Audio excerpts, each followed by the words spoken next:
Hey there, hi there, ho there. Welcome to the Business of Story. I'm your host, Park Howell. If you can't tell by now, I'm pretty pumped.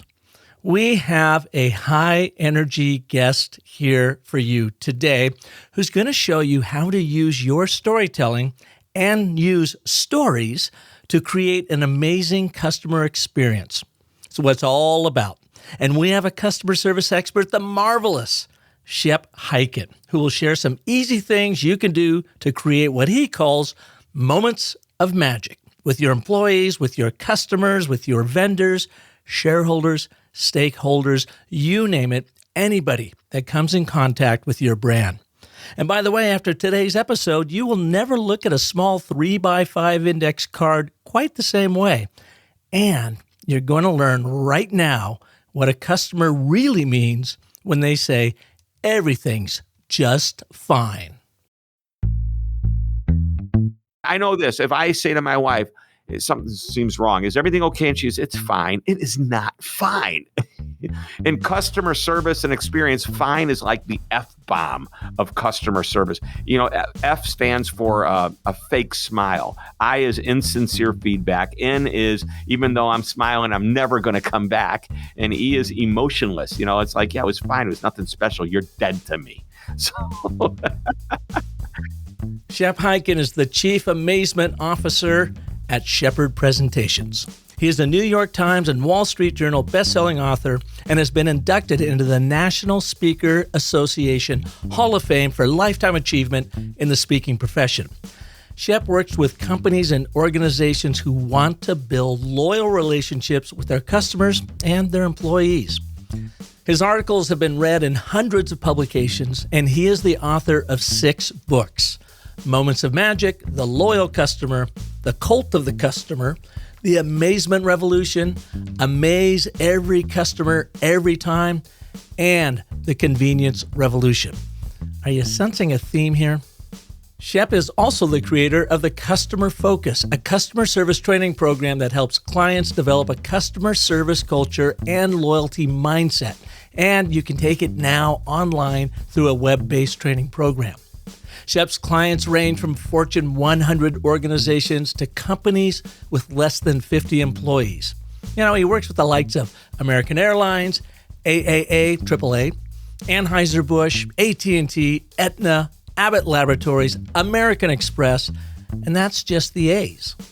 He is known for his high-energy presentations, and that's probably why you're hearing it in me today, that incorporate humor and magic that do his teaching for him. And now, materializing before your very ears, Shep Hyken. Shep, welcome to the show. It is great to be here. Thanks for having me.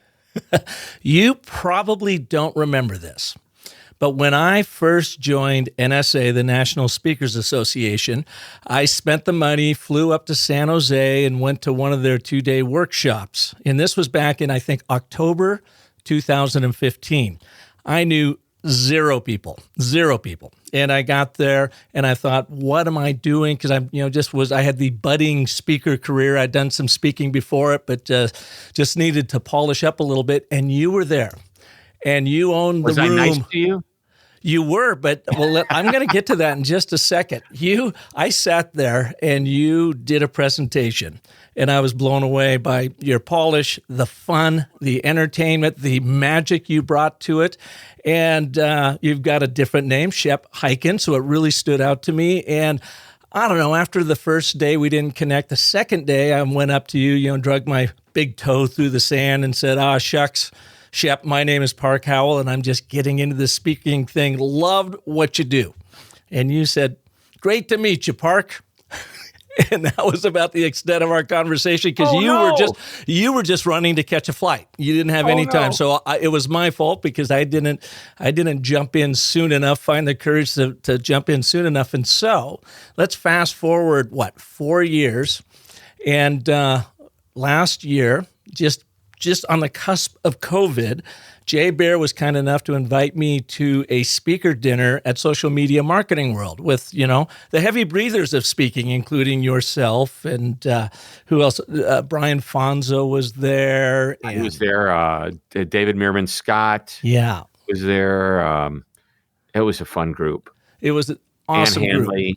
Ann Handley, and I got to sit across from you and your lovely wife, and we had so much fun at that dinner. But you know what? That was really the beginning of business/COVID for me, because I know during that time, you all's phones were lighting up of in-person speaking engagements that were being postponed, shut down, or whatever because of COVID. Right. People were flying around trying to figure out what was going to happen next. And I was like a fly on the wall listening to all of you and the speaking businesses that you have and how you were all dealing with it at the time of uncertainty, not knowing of what was going to happen next. And yet it still didn't dampen the mood at that table. And that impressed the heck out of me. Everyone was still up and fun. I don't think any of us had any idea what it really meant. No.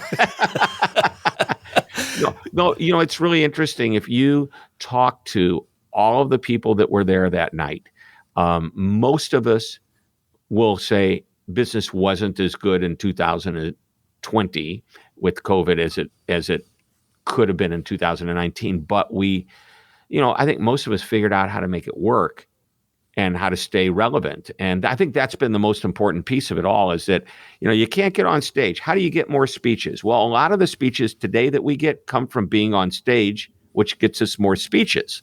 And it takes a long time to get to that point. Otherwise, you go back to picking up the phone and smiling and dialing and saying, "Hi, I'm Shep. Do you hire speakers for your meetings?" Okay. And that's an oversimplification, but that's exactly what I did the first 10, 15 years of my business. Is, we tracked every call that we made. My assistant and I each made 100 calls a week. We knew exactly what percentage of the people we would talk to. We knew what percentage of the people would be interested, and we knew what percentage of those people would eventually book. And we knew it would, if we had nothing else, within 2 to 3 weeks, we could get a booking making 100 calls a week.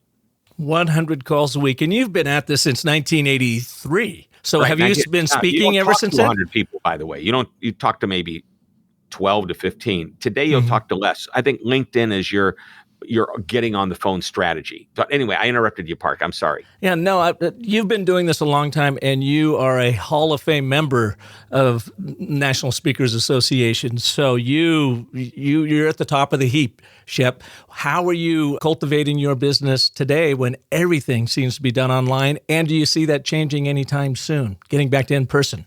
Sure. So number one, how do we stay relevant today? I do content marketing, and I've been doing content marketing since, I jumped on Twitter in 2009 and started posting, and I've done my newsletter. And I remember as I was becoming president of National Speakers Association 2014-15, in 2013, I said to my team, everybody who becomes president of this organization, their business tanks because we're expected to travel all over the world to speak free at conferences for speakers. I mean, I went to New Zealand and Australia and Singapore and Malaysia and Europe and all Africa. It was an incredible year. And I said, I will not be that speaker that tanks their business. And then when the business tanks, remember, I just said it a few minutes ago, you've got to be on stage to get more business on stage. So how am I going to do that? I said, we are going to double the content marketing effort. And we went from doing 2 or 3 days a week to disciplined 7 days a week of content going out there. And I did a Monday morning blog. I did a Tuesday podcast. I did a Wednesday newsletter and blog. I did a Thursday video. I did a guest post with commentary on Fridays. I can't remember, we do different things on Saturdays, but like lately it's been a weekly Instagram video. And on Sundays, I had my Forbes column, which I had just picked up, I think in 2014. So 7 days a week, we're putting content out there. And what happened during that time is I traveled around the world. I was getting, people were reading my content around the world, and I'd say, hey, this person follows me in Singapore. I'm going to let them know I'm going to be in Singapore. Next thing you know, I'm booked to speak in Singapore, Yeah. So I did the conference for the speakers on one day, and I worked with a client and got paid to be there the next day. So it was a beautiful thing. Very smart. Yeah, I think that if you look at the background, you have to be willing. The job isn't doing the speech, it's getting the speech. You have to be doing what it takes and willing what it takes to get the speech. Yeah, I mean, really, really smart. And we all got together, Jay's Dinner Club, a couple weeks ago on Zoom and catching up after the year of 2020. And on that, at the very end of the call, you and I were chatting a little bit, and you said, Park, let's get better acquainted. So I thought, let's have you on the show, because today we are really going to explore amazing customer experience, magical customer experience, and the magic that you bring to it from your point of view. And you've been doing this an awful long time, and you do it with very, very large companies and everyone in between. So, Shep, let's dive into customer experience and storytelling. All right. My very first question to you is, how do you employ stories in your training and get your customers to do the same thing when they're working with their people? Sure. So I know there was this great extensive questionnaire, and I can't promise you my answer will be the same, and I may answer the next question without even knowing I'm answering it. But number one, stories are memorable. And I tell a story about a taxi cab driver that I met, I think, around 1990. And here we are 30 years later, 30 years later, and people still... And there are clients like Anheuser-Busch that I worked for in 1983, Enterprise Rent-A-Car I worked for in 1983. And 35 years plus later, 38 years later, they're still saying, are you going to tell that taxi cab story? And, I now, only thing I have to say is it was a taxi cab. Could have been an Uber, but that's the only thing I've changed in the whole story, other than it. And of course, hopefully I'm better at telling it. And I can't tell you how important having that important story is, and it demonstrates as far as my business, because I remember I hadn't spoken to an enterprise rent-a-car group in, I don't know, probably 10 years. I happened to run into somebody who's now an executive there, and he goes, are you the guy that told the cab driver story? So stories are memorable, and people hang a hook on a story. Now, you asked me, how does story get incorporated into customer service? Well, now, before you go there, Shep, sure. Can you tell us the story? Oh, can I tell you the story? Oh my gosh. Better is for you to go on YouTube and watch it in front of a live audience. So if you go to sheptv.com,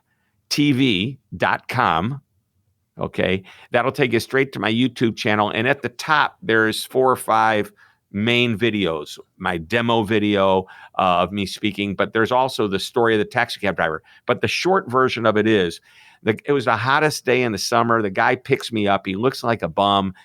And he smiles at me, and I'm thinking, this is going to be a miserable trip. Look at this guy. Look at the inside of his cab. It's going to be dirty, grimy. The air conditioning won't work.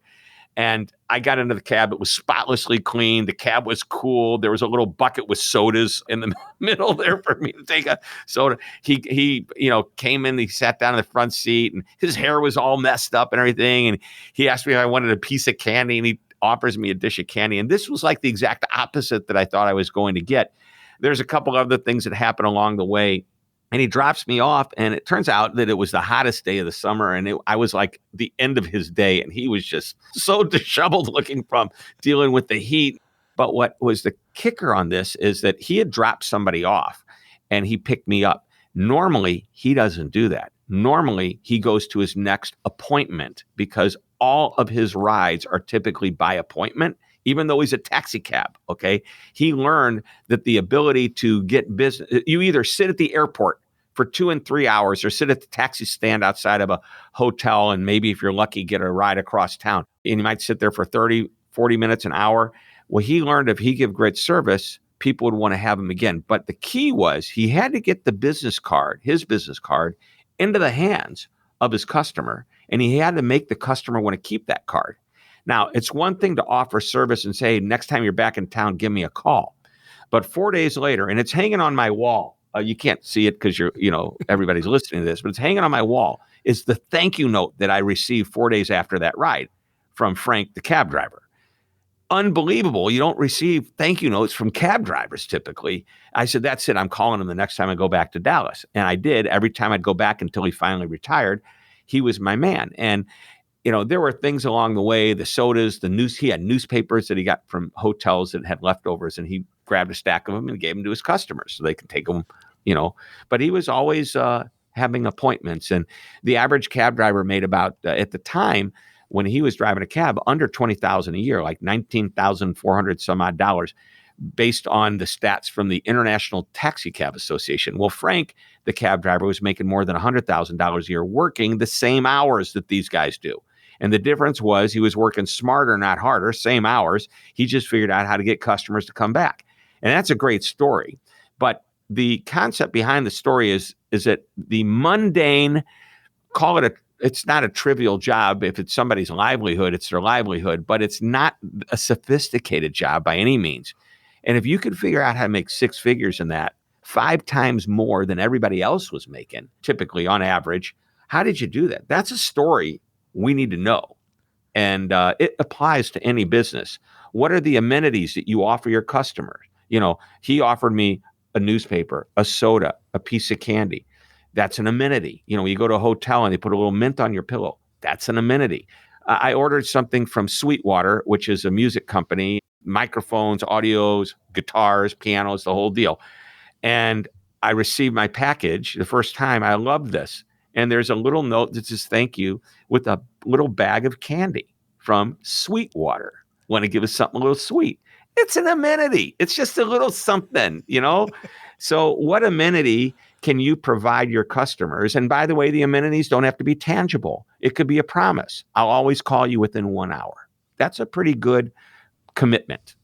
So you've got to tell the story. You've got to let your customers know your story. And when I got in and dealt with Frank and I were talking, and I learned his story pretty quickly. By the second or third ride, I knew exactly how he ran his business, and I knew it was going to be a great story to share with others. The thing about that is Frank, in order to really pull that off, had to get very clear on what his own story was. So it went from being just a taxi driver, which is an utter commodity, to being a sought-after hired driver. He just happened to be driving a taxi. Yep, so he reframed his limo. business. Yeah, absolutely. And he just reframed his own brand story and then built those amenities around it so that he could, deliver on the promises he's making. And look at you. You went back time and time and time again until he retired. And what? You said they were making about $19,000 a year and he was clearing $100,000 a year? More than 100. And here's what's really cool.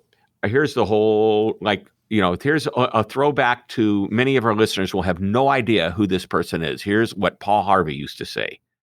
Now you know the rest of the story. The rest of the story.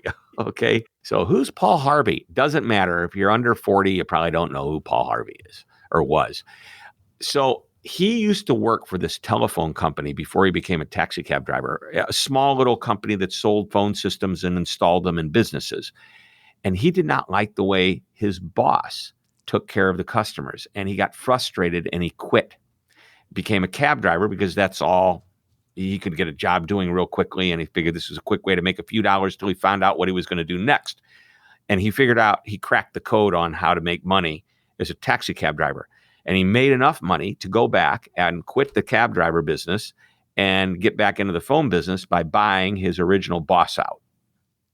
It's a full circle, isn't it? Wow. Yeah. He bought the whole operation. Yeah, and by the way, it wasn't like a huge company. We're not talking AT&T here. But We're still, talking a small little, business. And maybe the guy was ready to sell anyway, but he knew that he could take care of the customers far better. And he and I lost contact. But for the first year that he was gone, I would talk to him. What are you doing? Phone company's doing great. Blah blah blah. Anyway, it's a good story, and I usually don't tell that part of the story, but there you go. Now you got the whole story. Now we've got the rest of the story. I want to start getting the rest of your story with a little bit of a backstory, because one of the things that really stood out to me when you were on stage, and I've seen you since, is the magic, literally the magic tricks that you bring to your presentations. When did you start doing magic? What was your first gig? And how have you incorporated that into your customer experiences? I started doing card tricks when I was 10. And realized very quickly, what's a card shark at 10 years old? Where's he going to make money? So about age 12, I did my first birthday party, my first gig in front of 16 screaming young little kids. I got paid money to be there. It was after school. My mom drops me off and I do the show. And that night, my mom says, write a thank you note. And that was my first customer service lesson. Anyway, I continued to do magic shows. I worked eventually in nightclubs. I was age 16, doing comedy and magic at the Playboy clubs, which is an unbelievable job for a 16-year-old. I would imagine. Did you need a permission slip from your mom to do that gig? It's my mom. She and dad, they were great and supportive of this. What was really funny is that I would do the Playboy Club on a Friday night, and then the next day I would do a birthday party for a 7-year-old kid, and then that night, Saturday night, I'm back at the Playboy Club. Where did you grow up? St. Louis, Missouri. So this is all happening in St. Louis. Now, I'm just picturing Shep Hyken in the little black tails and the black top hat and that sort of. Did you do that bit? I did wear a tux. And eventually, I got to a point where it was, sport jacket. I remember the first time I worked at the Playboy Club, I wore that brown tuxedo with a ruffled shirt. And I know that our friends can't see this who are listening, but I am pulling up a picture as we speak from me working the Playboy Club when I was very young. And I'm going to show you the picture, and I'll let you describe to the audience what you see here. So... All right. Oh my. Okay. So what am I? It isn't like they're naked, but there are 5 beautiful Playboy bunnies. There is, and there's one behind some screen of something, and then you must be standing next to it. Ready to slice her into pieces. Oh, okay. You're going to slice her into pieces, and you've got kind of a David Copperfield look going. You've got these long, flowing, dark mane. Yep. I had hair. You've got the blue suit on with what looks like blue a kind of leisure suit. Yes, very nice, with sort of a maroon shirt on there. That's awesome, man. Can you send me that and we can put it in the show notes? Would you do that for me? I'd love to have that so folks can jump over and check that out.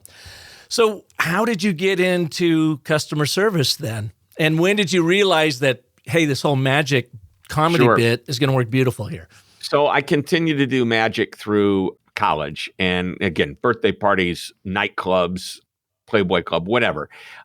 What happened along the way, my family owned some retail gasoline stations, convenience store type stations, and I worked for them. Always did a summer job there. I don't know why my mom said, you're going to work here in the summer. And I think part of it was I was doing really well doing these magic shows. And that's not reality for a kid that's, 13, 14 years old, making the same amount as the school teachers are. I was doing 8 to 10 magic shows every week. So I work in the summer jobs. One summer I actually worked on a towboat. That was a tough summer. On the barges and towboats up and down on the Mississippi. Yeah. Right. So what happens is I'm working for their business. I think I'm going to do this the rest of my life, not the magic, working for them. That's going to be the career path. My grandpa started this company. My mom was the only child, so somebody had to take it over. I go to work for them full time right out of college, and 3 months later, they sell the company. Huh. That's it. End of story. And you got a huge check because of it, right? You were a shareholder. My mom got a huge check. I got 6 months of $500 a month severance pay and a company car that had 187,000 miles on it. Nice. Because it was the region manager that would drive all over everywhere. I mean, the guy would put, 40, 50,000 miles a year on his car. What kind of car was it? Do you remember? Yes, I do. It was a Dodge Magnum. So it was maybe a Chrysler. Very similar to the Cordoba. Oh, and now here's another throwback. You got to be old to remember Ricardo Montalban saying, "This is my Cordoba with real Corinthian leather." Okay. Yeah.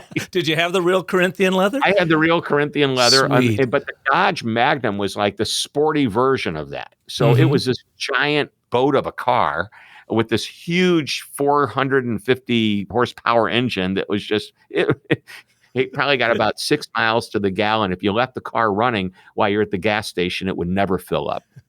But mom and dad did you a huge favor by selling that and giving you that car, because that launched you in your magic customer service experience career, right? I saw a couple of motivational speakers, Zig Ziglar and Tom Hopkins. Zig's passed away. Tom is still around. And I said, wow, entertainment background, went to college, got graduated, have a business, background with the family business, just knowing a little. I'm going to write a speech. And I went to the bookstore the next day, and I went to the business section, which was one shelf long and not even a full shelf of business books. And 1983, I bought Tom Peters' In Search of Excellence. I bought 2 other books, both of them by Ron Zimke or I think they co-authored one and Ron had written just a single of the other. But Ron Zimke and Carl Albrecht, I bought these 3 books, In Search of Excellence, Service America, and I can't remember what the third one was, but it was Zimke and Albrecht wrote it. Anyway, I said, this is what I want to talk about. When I was 12, my mom made me write a thank you note. My dad said a week later, you call and you ask, how was the show? Were you happy? And get feedback. What did they like about the show? And what they don't like is obviously, what was your favorite tricks? If they don't mention tricks over a period of time, you see what tricks nobody ever talks about. Get rid of those tricks and put better tricks in. And hence, that's process improvement. That's getting feedback, listening to the customer, and then doing something with the feedback, plus the appreciation. So customer experience was in my bones. I mean, this is what I was learning when I was a kid, and I loved it. And that's what drew me to those books. And I did buy at the event that I went to with Zig Ziglar, I bought his tapes, cassette tapes. Good. For those under, I don't know, 30 or 40, you have no idea what cassette tapes are. I'm making myself sound old, but cassettes came after 8-track tapes, I think. I'm there with you because the very first time I bought anything motivational, I graduated from school. I was in advertising and I said, I would never stoop to be a salesman. What an idiot. I'm in advertising. Of course, I'm a salesman. Everything I do is sales and I love it. And Tony Robbins was just coming out and was really big. Gosh, this has got to be like 1985 or 6. And my career was going nowhere, Shep. I was a writer in the advertising world.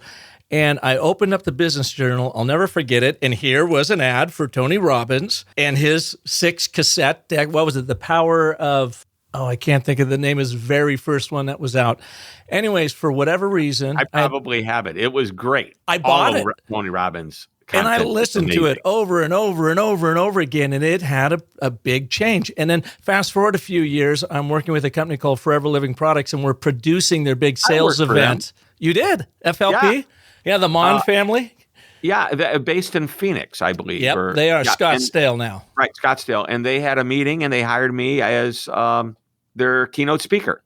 I probably saw you. They launched my career, my ad agency, Park & Co. in 1995 when they hired me to come in and help them start doing their marketing. They were only a $1 billion company at that. No, I'm sorry. They were $100 million company at that point and growing very fast. Now I think they're, like $4 billion or something. It's amazing. They're still a client today. I've worked with them through all of these years. Wow, that's great. I remember it was such a great event. Now, they came to St. Louis, Missouri, and they did their annual convention here and hired me as their keynote speaker. And then they said, we want to get something that's really, they didn't say St. Louis, they said Missouri. And I said, I've got the perfect person.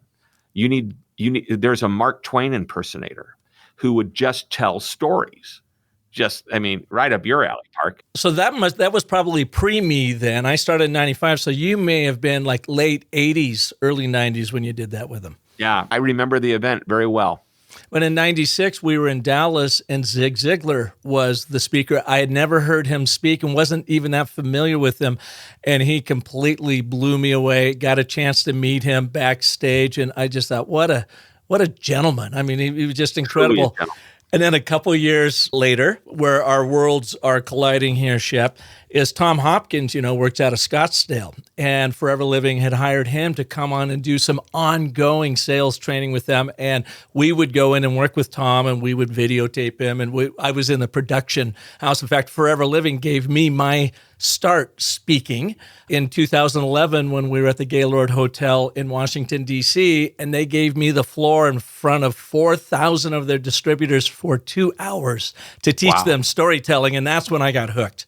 I walked off there and I go, I want to do this. But I got a last thing with Tom, then we're going to get back to you in customer service. We were sitting across from Tom one day, first met him, and he was telling us about his background a little bit and whatever, and he looked at me and my co-producer, and he goes, Park, Dan, I coined the term champion.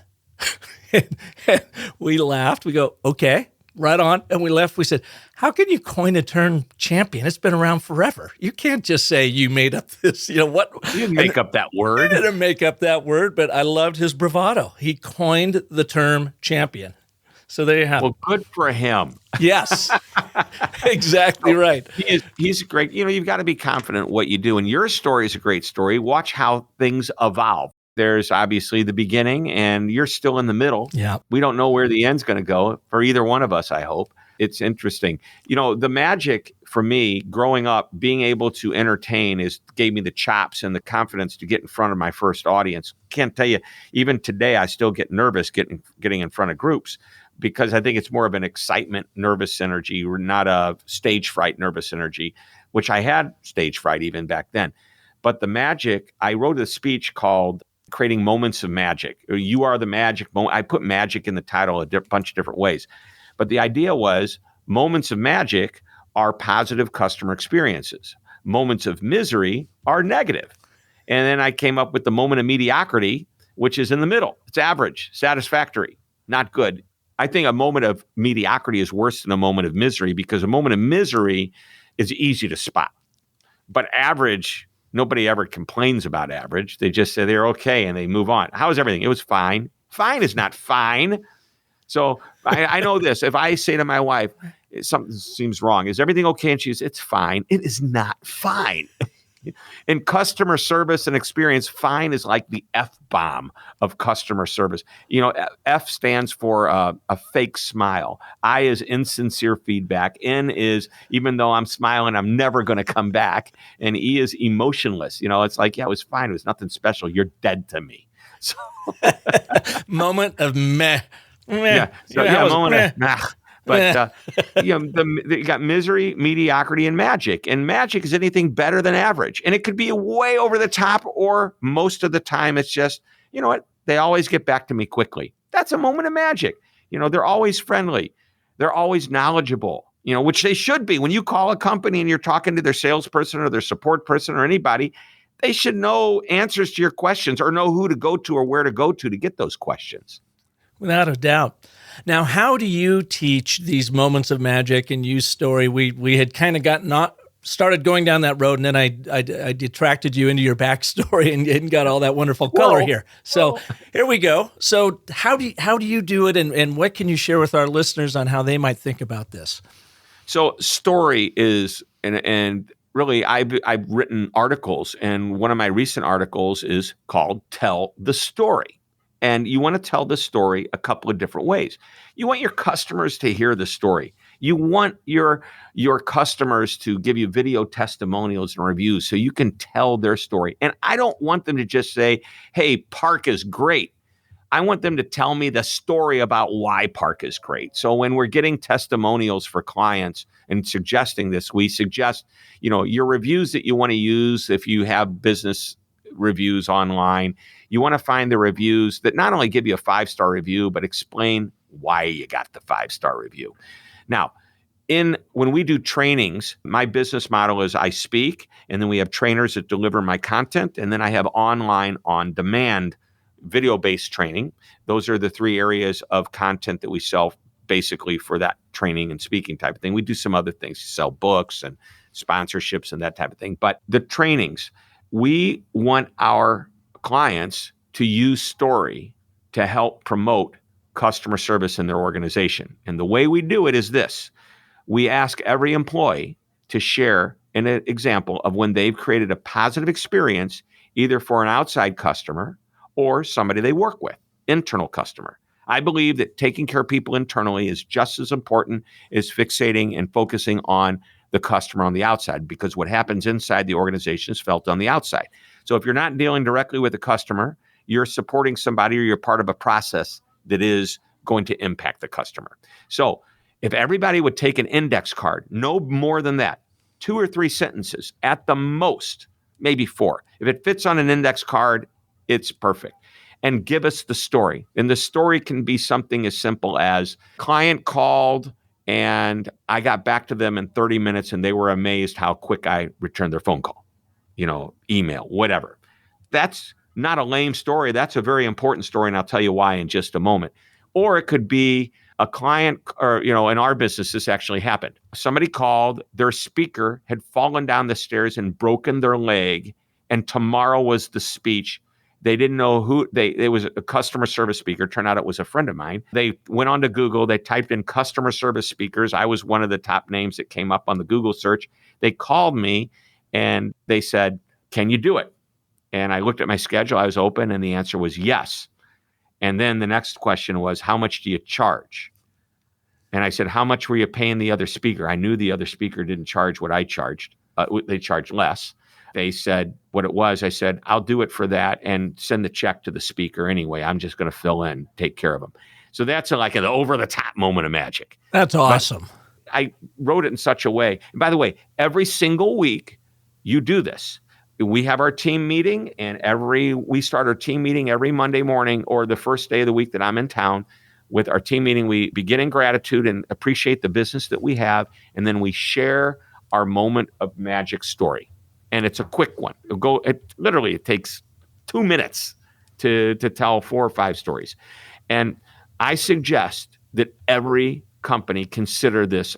So everybody comes to their weekly huddle and they hang out with their managers, and everybody gets a chance to share. If you got a large group, you can spot, just call on random people, but everybody turns those moments of magic cards into their manager, their leader, their boss, their owner, whatever.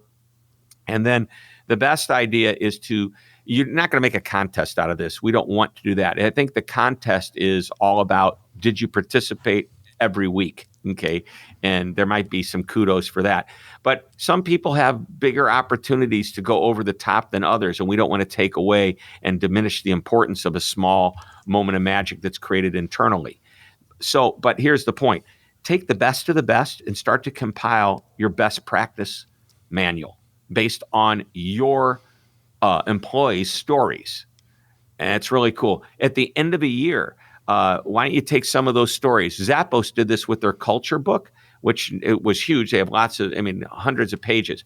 But everybody was asked, I don't remember what the exact question was. Everybody was asked, why do you love working at Zappos? And they wrote a couple of paragraphs, and they took their picture in the paragraphs and they put it into a book. Well, you can lay this book out, go to Amazon, and Amazon will print them for you.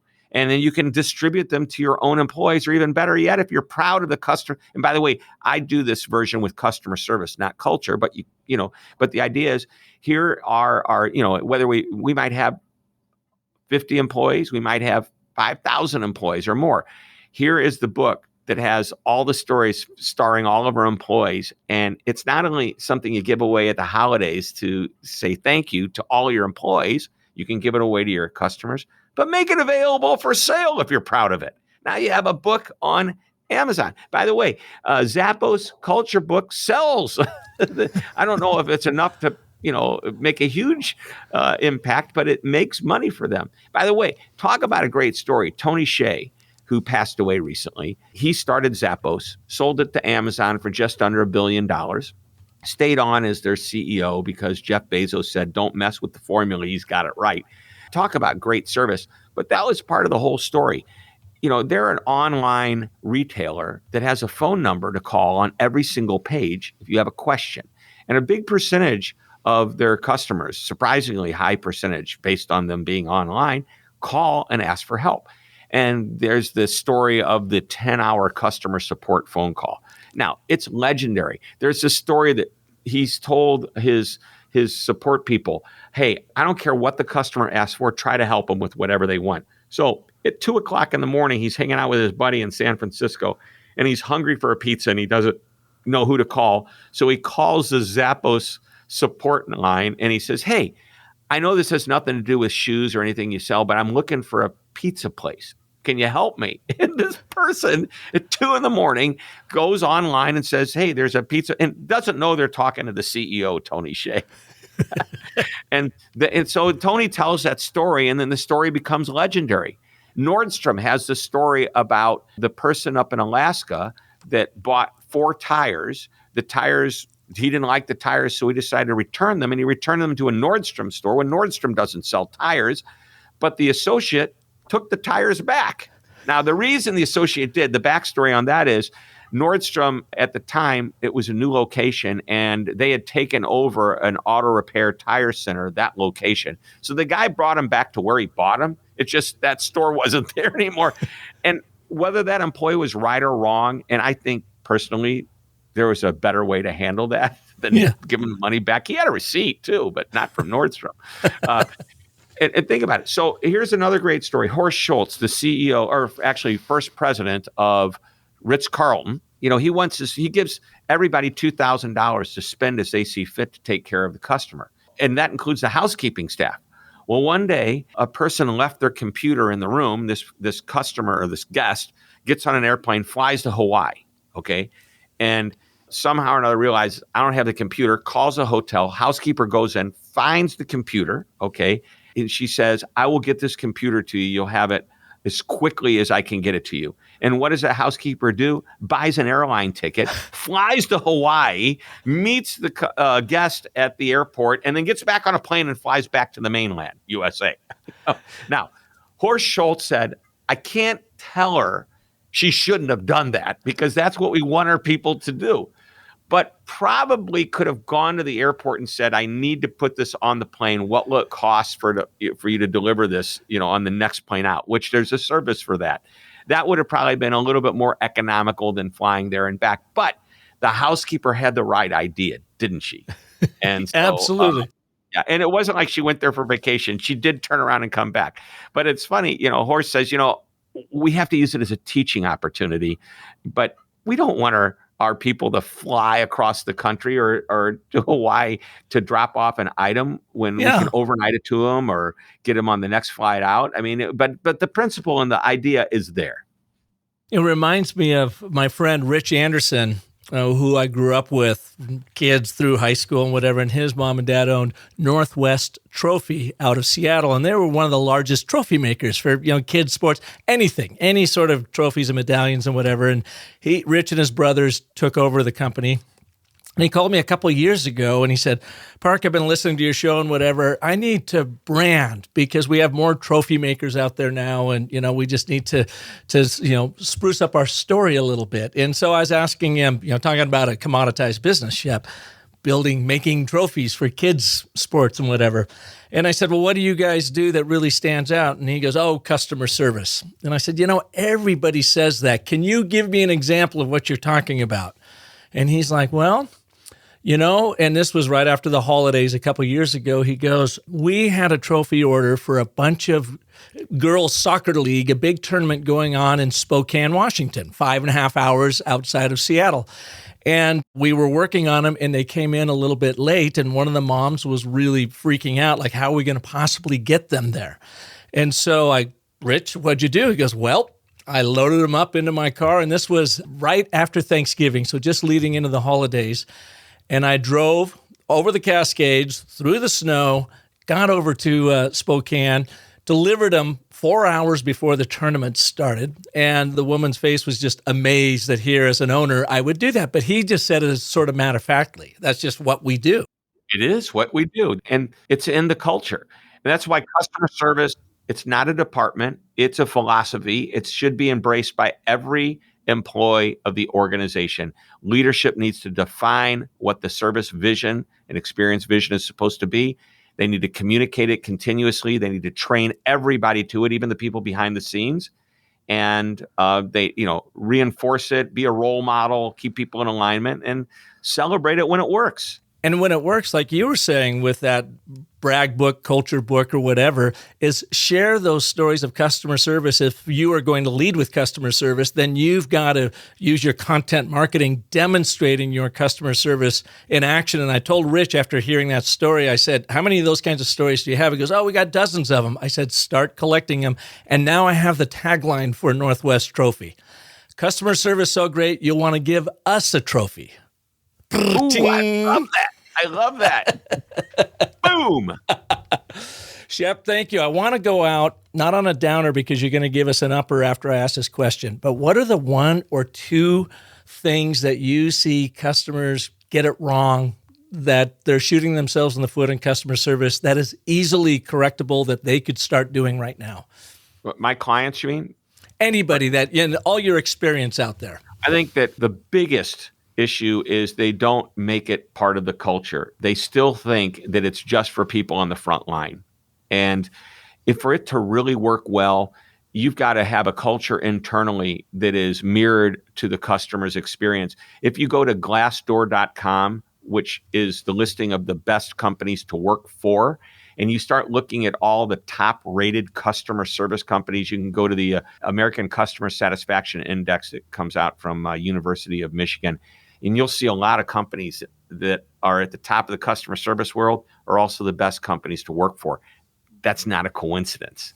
It's because they figured it out culturally. I think one of the biggest flaws that companies make, even though they say and they may be very effective, they can even be more effective if you can hang everything on, like what that tagline, our service is so great you would give us a trophy. Well, the Ritz-Carlton, we're ladies and gentlemen serving ladies and gentlemen.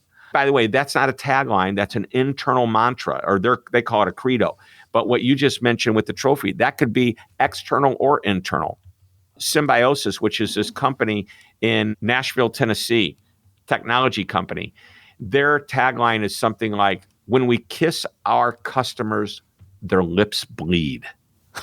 Now, that is a passion statement. That's how much they love their customers, right? And so once you establish this clear vision that's one sentence long or less, Ace Hardware, helpful hardware place, 3 words define them, right? And then they go to train everybody on the non-negotiables that have to happen to make that mantra come to life, okay?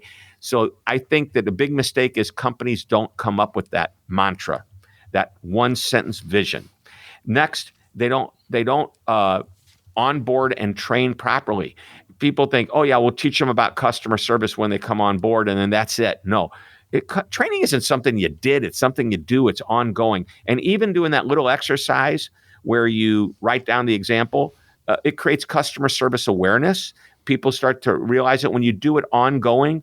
People are aware. You know what? I know when I'm giving great service. I recognize that moment. And that's how you change the culture. And that's why that little story idea of writing it down on an index card is the number one culture changing tool in a customer service experience initiative. Now, I don't know if that's negative, but it is. This is what I see wrong and opportunities on how to fix it. And what strikes me in all of this, and what you're sharing, Shep, is it's not like you have to learn this brand new skill and go out and get an MBA in customer service. It's just the little things and being very intentional and deliberate about it, and then celebrating those wins, whether they're big or small. Yep. It's common sense that's not so common. Well said. Shep Hyken, thank you so much for being here. Where can people learn more about you? All they got to do is Google me. Hyken.com is my website. Go to Shep Hyken. You'll find all kinds of information. The videos, we have more than 600 videos on our YouTube channel. And those are a lot of those videos. You'll see there's one category called tips. Those are meant to be used in your meetings. Everything I do is available online. Probably everything I do is available on YouTube, and lots of articles. Take those and use them as a resource. They don't cost anything. If you want to buy my books are there. So, we're happy to sell you books. Well, Shep, thank you so much for taking the time to visit with us today. This has been awesome. All right, Park. Thank you for having me, man. Thank you all for listening to this edition. If you liked what you heard, share it around your world. Share it with your boss. Share it with head of HR. Share it with anyone, including yourself, that can actually impact customer service, and see if you can't create those moments of magic that Shep talked about and get away from those moments of meh or the moments of misery.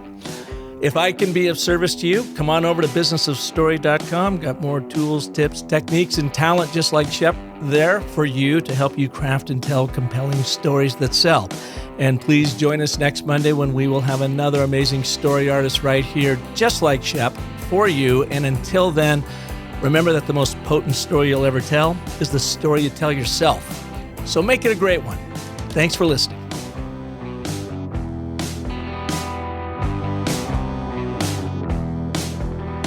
Ta-da! Boom. Good.